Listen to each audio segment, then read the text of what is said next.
How's it going, everybody? I want to welcome y'all back to another episode of King Sales. My name is Rex. I'm the host and founder. And today I got a very special guest joining me. He is a needle in a haystack type of person. Definitely, as we continue to conduct this interview, you'll realize just how impactful and powerful his story is. But without further ado, I'm allowing him to introduce himself, Mr. Nick Njuguna. Yes, yes, I appreciate you, man. I won't bore you guys too long with my life story, but Kenyan American. So I know you mentioned that before we started rolling here. So I born in Kenya. I came here when I was two. Um, I was in school. I'm 24 now. I was in college a couple years ago for something I didn't really care about. It was physical therapy. Didn't really care too much about it. I was kind of doing it for my parents, going to school, doing the whole thing. And the whole time though, I was learning online money. So like different ways to make money online. I ended up stumbling across drop shipping. Pretty much e-commerce arbitrage is what it is you're the middleman, right? Are you familiar with drop shipping, bro? Yeah, yep, Yeah, so for the people who don't know, is you're basically like the middleman of like putting a product on a store, having an ad, and then shipping it from the supplier to the person. And so that's what I was doing for like 2 years. And I got a couple stores up to like a few grand a month, but it was never profitable. And so from that, I learned a lot of marketing skills. So I learned Facebook marketing, I learned email marketing, and I was able to start a career in email marketing. And so that's what allowed me to drop out of school. I had my first job, I was making like 65K, and then I was eventually making like 90 grand at like 22. And so again, that's what allowed me to drop out, which in a Kenyan household, dropping out is obviously very frowned not upon. yeah, very frowned upon for sure. Um, but I just took my path, bro, and I did it and I dropped out and I did the marketing thing for like a year. Quickly learned that if I wanted to get up to like the multiple six-figure range, that it wasn't going to be through marketing unless I wanted to be like a VP working 80 hours a week. And so that's how I found sales. And then here I am. What is it, like a year and a half later? I started sales February 23, and I've Yeah. done like close to 2 million sales. So it's going pretty good. It's been going pretty good now. Hey man, if y'all weren't already hip, sales is definitely the way to really set yourself up if you're serious about it and you got the personality for it. So, Nick, in your experience with, doing this for the past 18, 19 months, what do you think has allowed you to separate yourself from, your peers and what other people have dabbled in sales, think that they're salesmen? Like what was that aha moment for you? Yeah, so two things. I think one, in order to actually perform in sales, like you need to be a high performer, like off the phone.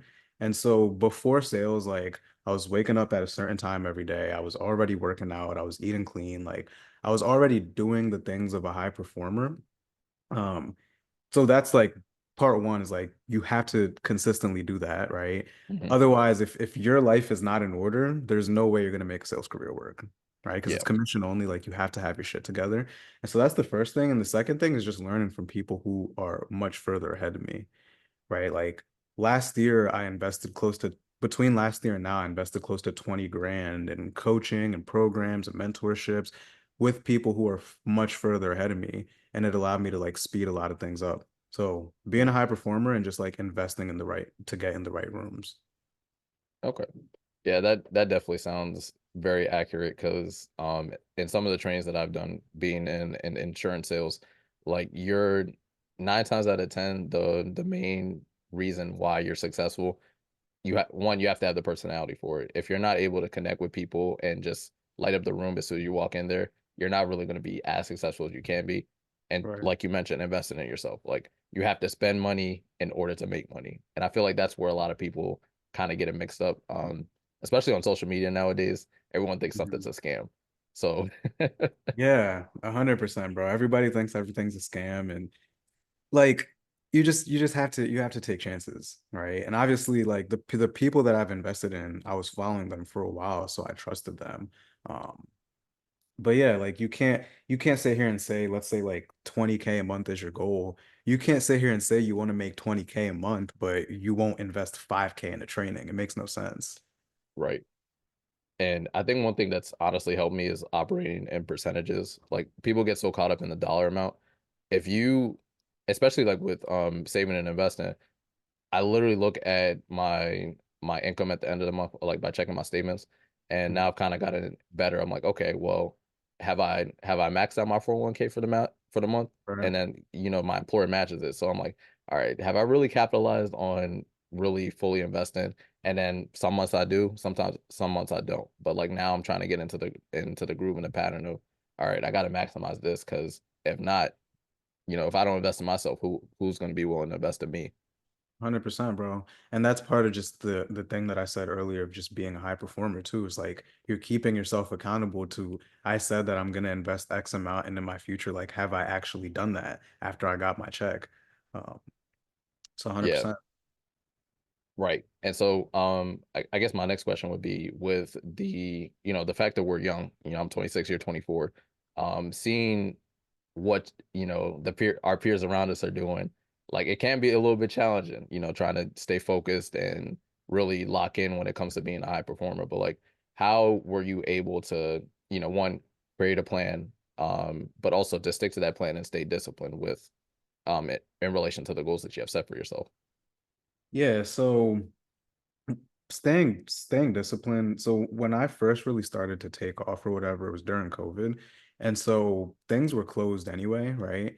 And so I used that time like as effectively as I could. And that's where I learned copywriting. That's where I really learned marketing.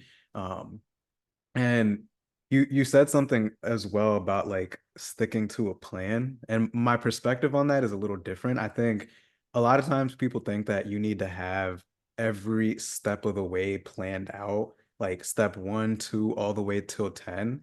Mm, And part of it is probably because of school, right? Like you get the information and then you take the test and then you get a grade on the test, right? Whereas I think it's a little different because I didn't necessarily like have a plan, right? I mm, did drop shipping. I thought drop shipping was the thing that was going to work for me. That led me into another career, which was marketing. That led me to where I'm at now. Right. So I think rather than like having a plan and a rigid plan and being stuck to a plan, the mhm. way I like to look at things like this is what's the thing that I'm doing right now and just sticking to that thing. And then if it makes sense to pivot, then pivot. Because I've seen a lot of people hold themselves back from just like having this rigid plan that they just like have these blinders on and don't look left or right. Like if I Yeah. was still trying to make drop shipping work, bro, I would probably still be at expectation right now. Dang. You know what I So mean? it definitely requires a little bit of like fluidity. Like you have to be willing Yeah. to adapt and change. Yeah, exactly. Okay. Yeah, that definitely makes sense. Yeah. Okay. And I think that's something too that especially like at the job that I'm at now, I'm like, okay, if I come in here with a certain expectation and it doesn't happen, one, I'm gonna be disappointed and it's gonna like bring my mood down for the next day. So how can Mhm. I adapt and make the necessary changes? And I think that's definitely helped me, especially like with the sales side of things, because you're gonna have a lot of the times people pushing back and have the objections. Mhm. And you have actually done a really good job with tackling those. I watch your reels and how you're able to incorporate, people that have the objections that are centered around their religion or have objections that are centered around, oh, let me ask my spouse. Mhm. How could you like further elaborate on how you deal with objections and how it's essentially elevated your game to where you're at now? Yeah, so the first part is expecting it. Like I always, always, always expect an objection. Um, Otherwise you just go to the end of the call. Like let's say you have a really good call with somebody and you know this makes the most sense for them. You get every single bit of buy-in, and then you get to the end and you think you're assuming the sale. You're assuming that they're going to do it, and then they Yeah. give you an objection. If you're coming into it not expecting that, that completely throws you off. Now you're handling it from a place of frustration, right? Yep. And so the first thing I always tell everybody, and like I can tell when I'm reviewing someone's call, I can tell when they get an objection and their mood completely changes and the energy completely changes. Like as soon as the person senses frustration, the deal's fucked. It's over, right?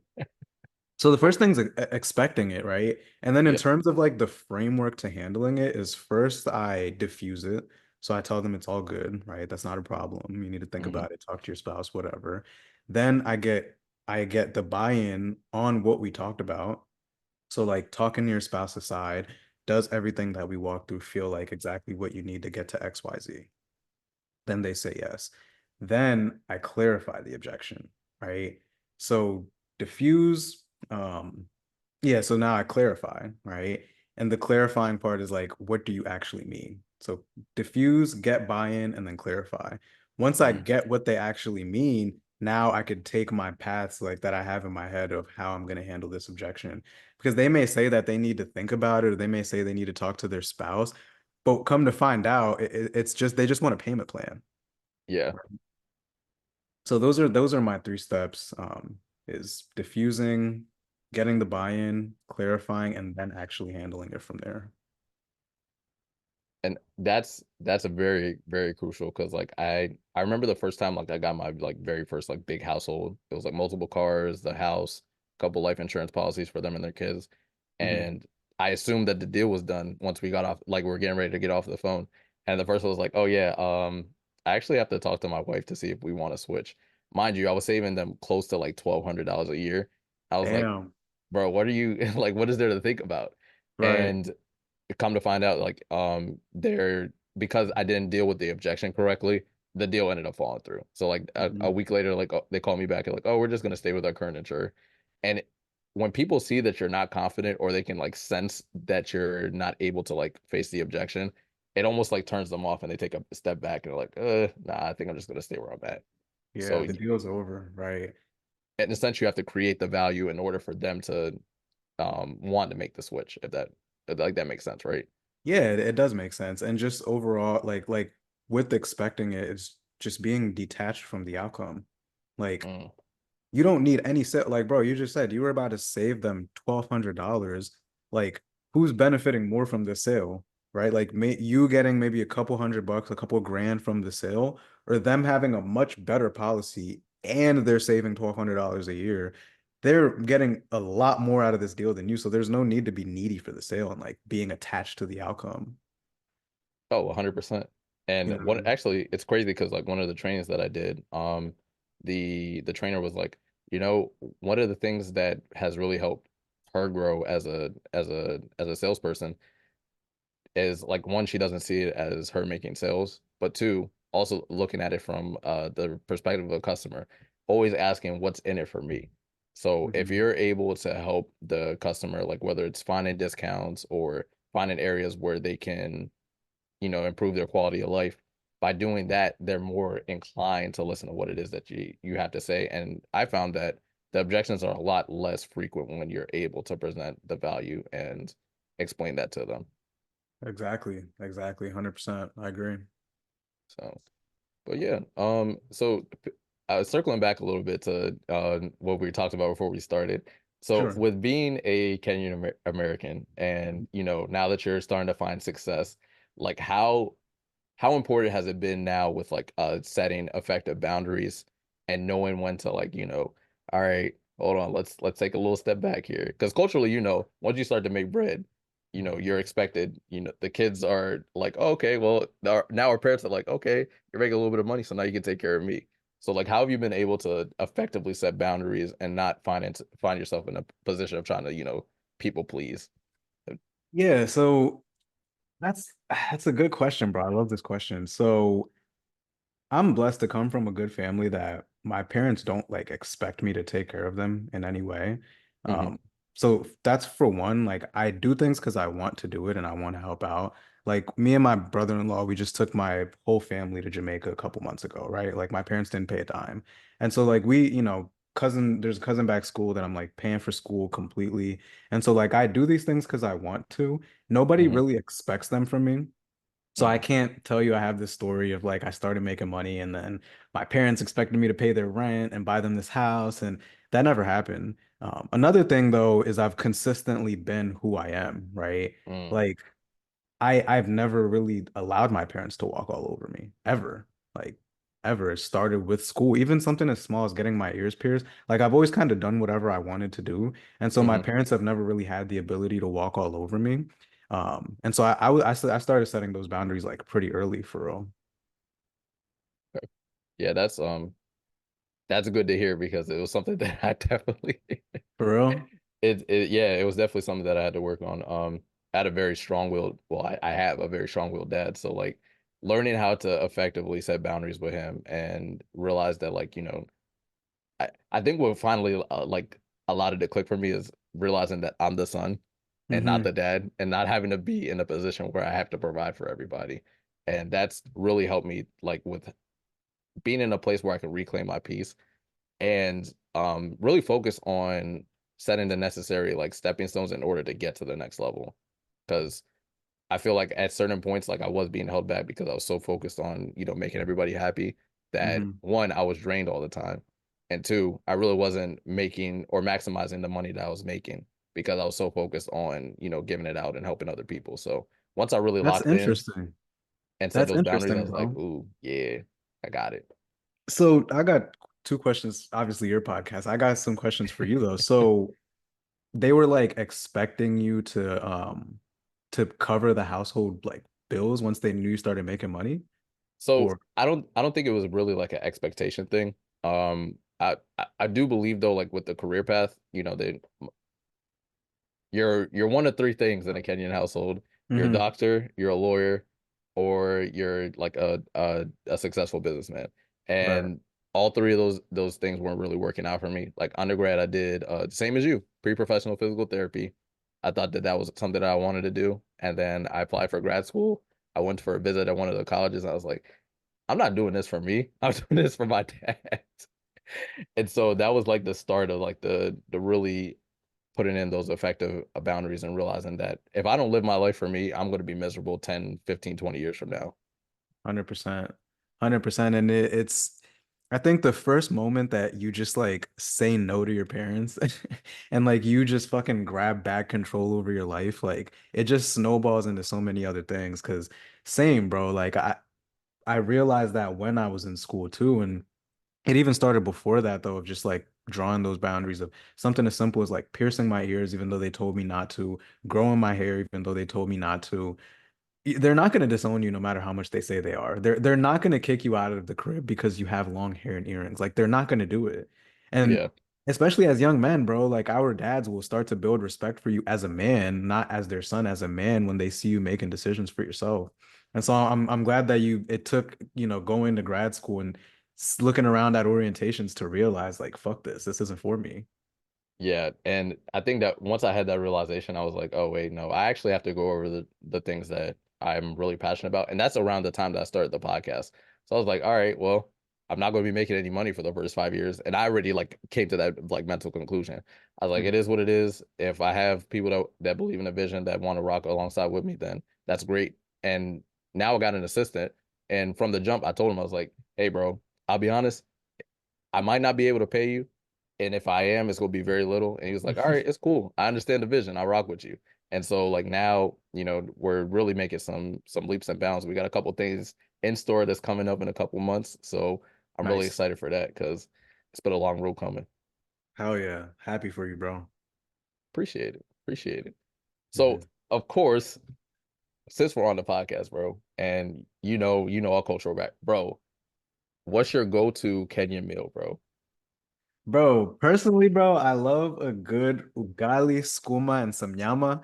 Simple, man. I know a lot of people hate that shit, bro, but me personally, you give me some ugali, skuma, and nyama, bro, I'm good. Bro, and I could definitely agree with that. Yo, I get a lot of times like a lot of people don't like githeri, but bro, Mhm. that with some yama and some kachumbari, bro, Oh, that shit's I said, oh my God, it's disgusting, bro. I what? can't get Bro, come on, yo. it. I can't, bro. The kachumbari or the githeri? The githeri, bro. No, kachumbari, I can eat that all day, bro. But the githeri, there would be times that would be the only thing in the crib, and I would just be like, man, I guess I'm buying food today. That's the same as not having food in the crib to me. Yo, nah, that's so funny because literally every other every other Kenyan kid that I talk to, they say the same thing. I'm like, bro, githeri it be hitting. But I can't get look, down with it. everyone has their own preferences, but I had to ask because again, it's not very often that I get to interview a fellow Kenyan. Yeah, for sure. For sure. I guess the final point that I got, I saw the other day that you did an interview with Jeremy Miner, and for those that don't know, he's like internationally recognized sales trainer. How did that opportunity present itself, and how were you able to, I guess, not feel like you're under the spotlight when you were doing the interview with them? Oh, I definitely felt like I was under the spotlight when I did the interview with him. Like 100%. I was just keeping my composure, bro. I was nervous as hell. How it came about is, so I said I invested almost 20 grand last year. And Hmm. so it was in his program. So I did two of his programs, and I started doing pretty well in like less than a year. I 3x my income, and then I 2x that. And so I rapidly just like was growing pretty quick. And he reached out himself, actually. Him and his assistant, they put me in a group chat on Facebook, and they reached out and they were asking what my results were. And I told them, and they were like, dude, we have to get you on the podcast. And so that's how we made that happen. Sheesh. Dang, Yeah. bro. The results spoke for themselves, huh? Yeah, yeah, they did. They did. He's a good dude, man. He gets a lot of hate in this space of sales. He's a good dude though. I fuck with Jeremy. Yeah, for sure, bro. And I think nowadays, like I mentioned it earlier, a lot of the times people just see the influencers and they think that, well, no, they see the people on social media and they all think that they're influencers or scammers. And I'm like, bro, have you been in these spaces? Like, there's genuinely authentic people that want to see you succeed and win. And again, you have to invest in yourself. Like, they're not going to do it for free. Yeah, Like, yeah. you have to be willing to make that sacrifice in order to get to the next level, which you For sure. did. I think skepticism, a healthy level of skepticism is important so you don't go getting taken advantage of. Like I don't think you should be jumping on everything you see. But at the Right. same time, skepticism holds so many people back. Like so many people.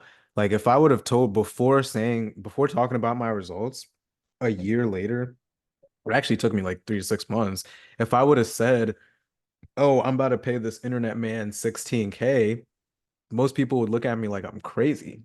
Like, what Not do you for mean real. you're about to pay him? That's almost a car. That's almost $20,000. Like, and I took a loan out, mind you. Like, I was only making like 3 grand a month at the time, so I couldn't afford the shit. I took a loan out to make it happen. Um, but it's like, yeah, bro, like a lot of people's skepticism will hold you back so much. Like, if anything, I'd rather just take the chance and let's say I lose the money, but just knowing that you took something forward to better yourself, as opposed to saying all these things that you want to do and then you look up 2 years have gone by, 5 years have gone by. You're looking at your Snapchat memories and you're still doing the same thing. Because Snapchat memories don't lie. They'll show you what you were Bro, doing 5 years ago today. And if it's the same thing, then what are you skeptical for? right. And that's, oh my gosh, that's a great point, bro. Because I feel like I forgot who I was talking to the other day, but I think it was one of my boys. And sometimes change won't happen until you're fed up or frustrated.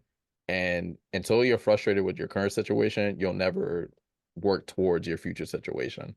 Hmm. And I think especially like working in sales or just anything period, no one likes to be told no because like everyone's afraid of rejection nowadays and it's kind of scary. But Yeah. like I was watching a podcast the other day and I can't remember it for the life of me. But the guy that was talking, he was like, stop looking at no as a rejection or a denial. Think of it as the next opportunity. Sift through the no's until you get to your yes, which is your expected success. If you're not expecting success, all the no's are gonna look like it's rejection. I was like, dang, bro, he's cooking. Yeah. Cause Yeah. yo, like rejection is normal. You're gonna get pushback. You're gonna get objections. But like you mentioned earlier, how are you dealing with it? Hmm. And seeking the no. And kind of going back to something you were saying earlier, right? Of like just overall like your personality and like if you don't have the personality for it, you won't be successful, right? Like with sales, which you said earlier. That's a really good point, right? Because your luck is important, right? But in order to put yourself in the best possible position, you have to put yourself in the best possible position to be lucky. And like the Hmm. thing that you're doing has to align with how can I get lucky. So, for example, bro, there's no shot I was ever going to go to the NFL or the NBA, right? No shot no matter how hard I tried, no matter how many fucking buckets I would put up in the gym, no matter that, like, there's just no way, or maybe a very slim chance. And so, like, you can work hard at the wrong thing, right? Yeah. Because your natural attributes just don't align with it. And so, like, when I was doing marketing, uh, I'm very like analytical. Like, I was making my clients like millions and millions of dollars. I was working with really big companies. I'm really analytical, but with email marketing, a big part of it is, hold on, a big part of it is being creative too, which I'm not very creative. I'm a very numbers driven guy. And so I would have these clients who I'd crush it for them, but they didn't like the email designs. And so I'm Mm. constantly going back and forth about designs. Like the email made $50,000. One email made 50 grand, 100 grand, and we're talking about designs, right? And so I Right. started looking around. Hold up, bro. I gotta My bad. Cut the dead silence there. So I started looking around, right? And with of the people that I was working with, and they all loved creative stuff. Like just their personality is like before this, they were doing graphic design. They were Hmm. one of them, she had an event planning business where she would like put together these like cool like little pamphlets before doing that. Like they already had the soft skills to make that happen and to be successful and to have fun with it, whereas I didn't, right? Whereas now I came into sales, I already had the people skills. I already had a lot of the soft skills required. It didn't take me that long to see success in sales because I already had intrinsically in me what was required to make it happen. So like I think a lot of people are like you know the little triangle, the little shapes that kids be having. A lot of people Yeah. are triangles and they're trying to force it so hard into the circle spot. Yep. You know what I mean? Yeah. That definitely makes sense because man, bro, I'm telling you, you really give us some good value because you literally said it. You could be a hard worker doing the wrong thing. Mm-hmm. And I feel like a lot of people find themselves in that situation, either because they're trying to live up to the expectations of their family, their peers, their friends, or they just don't have that conviction or belief that what it is that they're doing will make them successful. Right. And I strongly believe like once you have that mindset shift, I think for me it was like a year and a half ago.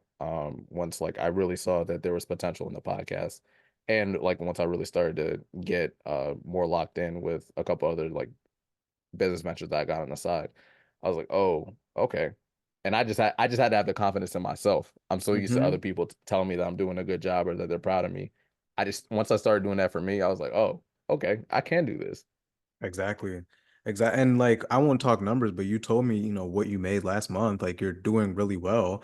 And bro, some people are in sales for 10 plus years and they never make even 10K a month. Like, the people I was Like working yeah. with, bro, Even who they 10K a were month really good and at they're in sales creative, for you put 10 them on a plus sales years call, like, there's because no they shot probably they're shouldn't have been closing in sales in anything the first place. because it's just not in them. It's not who they are.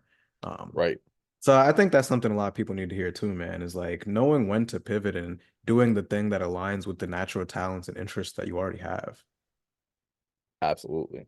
And I firmly believe, like I heard it in church a couple weeks ago. Like God is innately put like a gift inside of each and every one of us. And instead of trying to hide it or, conceal it or think that you're not good enough, present it, provide it. Like you'll never I think once you have that thought and that mindset that like when you stop focusing on again the nose and just try and find somebody that needs to hear what it is that you have, I guarantee you that'll be the solution that they need, and they could turn that into a multi-million dollar, opportunity for you. So Right. I think once people, like you said, rewire their minds and get into a place where they're a high worth individual, that's there is no limit to what they can do. Mm-hmm. I hate when people say the sky's the limit because there's you can go beyond that. 100%. 100%. It starts with building the trust and respect within yourself. Oh yeah, 100%. And if you don't have that, you're always going to be in a position where people are going to be placing their what they think your value is on you, and that's not a good spot to be in Right. at all. Yeah. So, I guess one last question for you before we get out of here. Now that you're in a different place, you're Okay. currently living in Florida, right? Yeah, in Miami. How how's the life down there? Because obviously we see it being portrayed all the time on social media, but like, how have you gotten accustomed to everything down there? Yeah, it's pretty cool. So I've only really been here for a few weeks, so I can't give a full answer there yet. But it's pretty cool, bro. It's a lot of money, a lot of success out here. Like there's a kid in this building who's like 20 and he has a Ferrari and a Rolls Royce. He's 20 years, he can't even buy a drink, bro. And I see this shit regularly. Like in the elevator, I'm seeing crazy watches. Like being rich and being in shape is like the norm and the standard here, which is what Yeah, I'm starting to learn and pick up on. And I'm happy to be here because it's just forcing me to continue raising my standards more and more and more. absolutely. And it's showing you that it's possible, right? Yeah, it's showing me that like, bro, I look down here, bro. I see $20 million boats every day. Like, like it's hard to not have a good day, to have a bad day when you're seeing $20 million floating by every day. I see Right. supercars, all kinds of shit. The Aston Martin residence, I could see it from here. Like it puts into perspective like what's possible in that. I mean, I see it every single day, so I have no choice but to believe it's possible. Absolutely. And I saw something the other day. Your environment dictates how you're gonna, you know, set up your lifestyle. So Hmm. once you get around those people that are doing what it is that you envision yourself doing, you're already there. Like it's just a matter of putting the work in. 100%.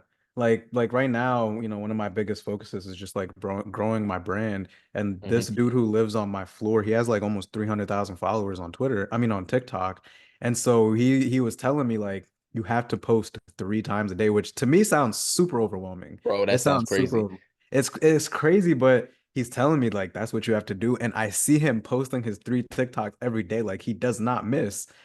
So if I'm finding myself, maybe I'm being lazy, maybe I'm not posting my shit, and then I go on TikTok and I see he done posted his 3, it's like, damn, I have no excuse. Like this is why he has 300,000 followers. Like, let me get back on my shit.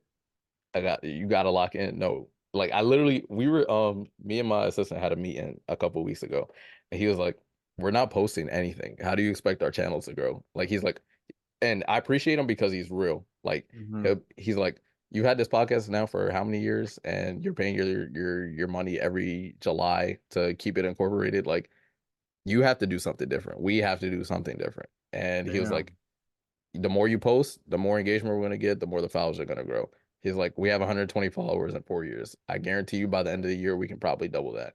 I was like, you're probably right.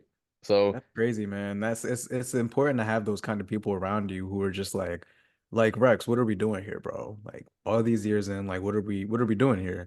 Because a lot of people are yes men, bro. A lot of people are yes men. So it's good that you have him right. in your corner. Yeah, not for sure. I greatly, Damani, I know you're watching this. I appreciate you because he definitely, bro, he keeps me accountable and he's always looking for different opportunities for us to grow. Like, he's a very selfless person. So, and sometimes you really do, like you said, you need that person that one holds you accountable, but also has shares that same hunger and has the same vision as you and believes in your vision. Like, Hmm. so once you get around, a village like that, it's really hard to slack off because they always, hey, come on, let's keep it pushing. Yep, yep. It forces you to, like I keep saying, bro, it forces you to raise your standards. Because I mean, your boy's not gonna drop his, right? Like he's Yeah, not dropping his standards. He's gonna raise you to his, and then and now y'all are gonna consistently be posting and everything. Otherwise, you could have had a yes man who's like, yeah, I mean, we don't really post that much, but like it's okay. We're both busy. Like, no, we fucking post. right. And that's all it is. Oh So, yeah. Nick, you've given a lot of great value today. If there's one piece of advice that you would give to anybody that's watching, regardless of if they're in sales, if they're Kenyan, whatever, what piece of advice would you give to them to really start living out their dreams? The one thing I'd say is to follow your curiosity. Like whatever it is that the thing that you find yourself thinking about often, just follow your curiosity. Because I didn't look up 5 years ago and say that, sales is the thing that's gonna put me on the 40 something floor in Miami. Like I didn't know that. I knew that this is the life I was gonna live. I didn't know what was gonna bring me here. It was just following my curiosity, one thing after the other. So that's the advice I give, bro, is follow your curiosity. Great stuff. Great stuff. Thanks for taking time out of your busy schedule to be here, bro. I really appreciate it. Hell yeah. Thank you for having me. Absolutely. And for y'all, the viewers, be on the lookout. This episode will be dropping very, very soon. We look forward to unveiling and announcing all of the things that we got in store coming up for King's Tales before 2024 is out. So be on the lookout. Once again, my name is Rex. I am the host and founder of King's Tales, and thanks for joining us, where we help you transform trauma into triumph. Nick, thank you. Yes, sir. Thank you for having me again.